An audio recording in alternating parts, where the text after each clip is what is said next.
Preacher's kind of lost whenever he's not the speaker. He can't preface what he's going to preach on if he's not preaching, right? Turn to 428. It's not New Year's yet, so we can still focus on some Christmas songs, I think. And I tell you this, I was looking at several that I wanted to do before the Yuletide season was gone, and I came upon the history of this one. It was so unusual I had to share it. Came upon the Midnight Clear. It's one of the very few of our Christmas hymn that actually does not mention the birth of the Savior. And the life of the author will help us see why the message of the angels is more the focus of this beloved carol. His name, as you can see it there on the left, was Edmund H. Sears. He was a pastor from somewhere up in the frozen northeast of New England. And he is said to have written these songs at the request of his friend, another pastor, William Parsons Lunt.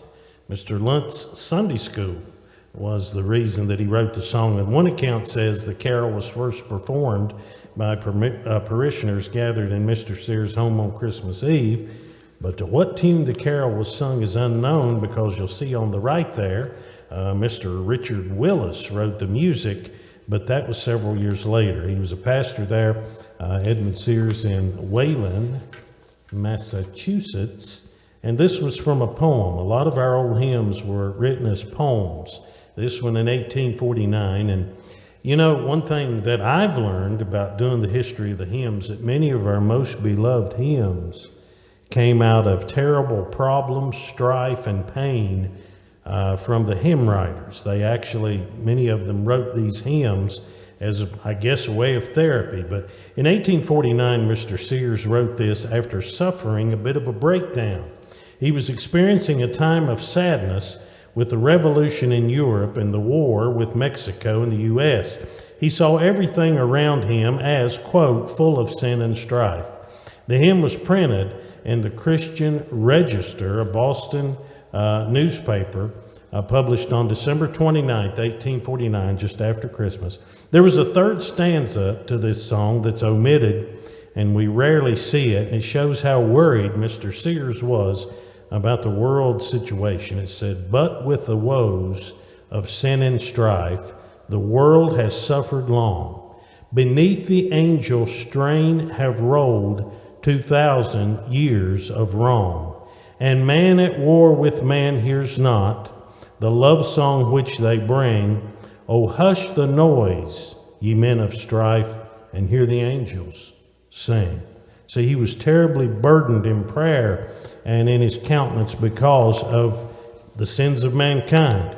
And Mr. Sears, by the way, I found some notes about his preaching. I knew the pastor would want, Brother Gregory and any other preachers who might be here tonight, would want to know that some things about his preaching.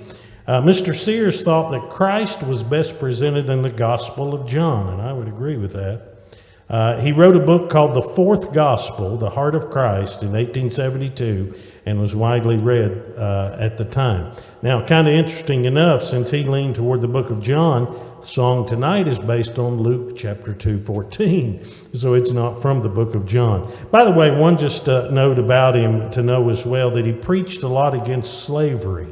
After the fugitive slave law was passed, Pastor Sears declared from his pulpit that when the human and the divine law were in conflict, it was the duty of all to obey the latter. Did you write that down, preacher? That's a good saying. Let me read it again.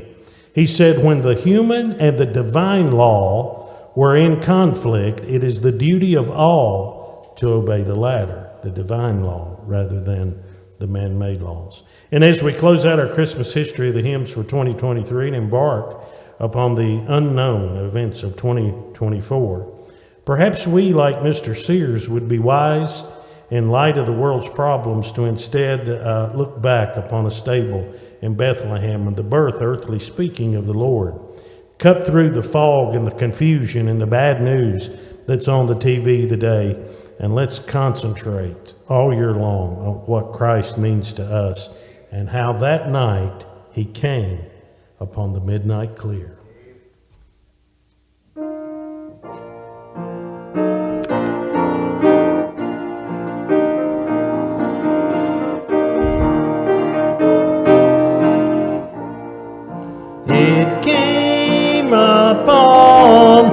midnight clear, that glorious song of old, from angels bending near the earth to touch their harps of gold.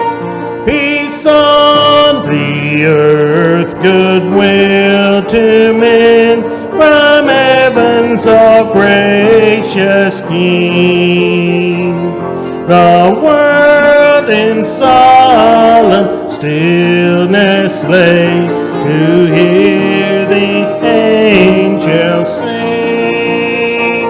Still through the cloven skies they come, with peaceful wings unfurled, and still their heavenly music floats o'er all the weary world. Above its sad and lonely plains they bend on hovering wing, and ever o'er its babble sounds the blessed angels sing.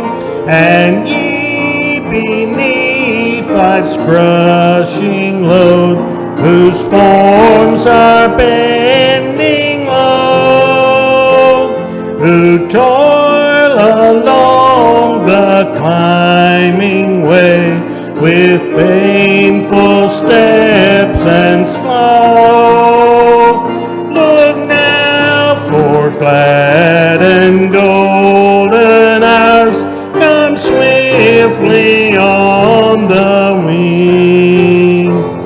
Oh, rest beside the weary road and hear the angels sing.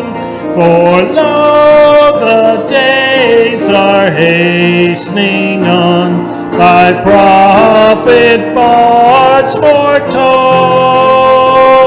when with the ever-circling years comes round the age of gold, when peace shall over all the earth its ancient splendors fling, and the whole world give back the song which now the angels sing.